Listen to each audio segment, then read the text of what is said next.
Nagigising niya lang yan mga 10:30. 10:30 pala. Ayan. Naglalaro siya sa kanyang duyan. Systematic na yung paggising niya.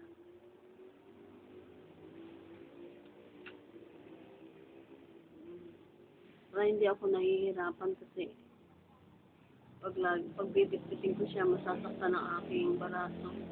Oo, alam naman niya, binibidyo siya.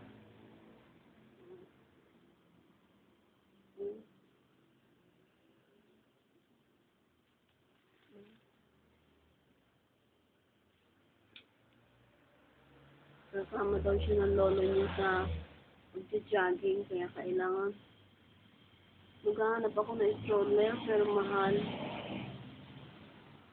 Para na mamadala ko siya. Kaso, pero sa jogging, madadala siya ni Tony kasi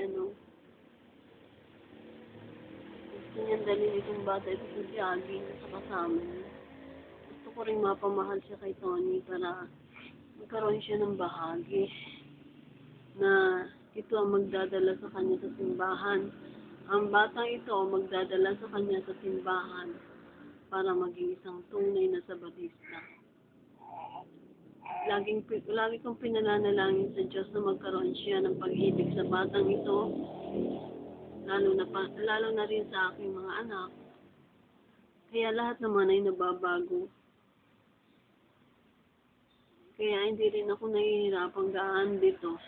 Kasi, syempre, pinapalalangin ko naman ang lahat ng bagay. Okay lang na wala akong hawak na malaking pera, basta andito naman lahat yung pangangailangan. Saka, siya naman ang lahat. Saka, meron naman siyang pinondo sa akin. Sakali mawala siya. Pero ayoko siyang mawala. Kasi lagi ko pinapanalangin sa Diyos, magkaroon siya ng mahabang buhay kasama ng batang ito. Kung nandyan kayo, pero alam ko makakapuslit kayo, makakahanap kayo ng maganda, makakapunta kayo ng Canada, mag-ipon kayo, wag bili ng bili. Kasi marami namang baro ang batang ito. Huwag kang bili ng bili, saka na lang. Pag nandito ka o saka ka bumili ng bumili. Pero ngayon, hayaan mo na lang na marami siyang damit. Saka hindi ko naman to papabayaan. Yan. Basta naalala ko rin pag, halimbawa, hindi ko ito makasama kung saan siya pupunta na yung kanyang pagtulog. Alam mo ito mas mahal ko pa ito sa aking mga anak, kaya hindi rin ako basta-basta naalis na para iwanan siya sa iba.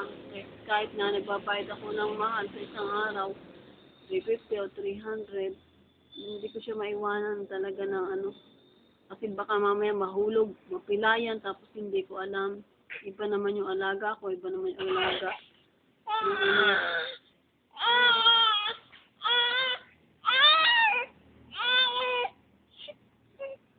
Kinukuha niya yun. Hindi niya makuha. Mamaya, iiyak niya pag malakas tatain na siya. Nakaka5 diaper yan sa isang araw. Tatain siya ng 3. Yan.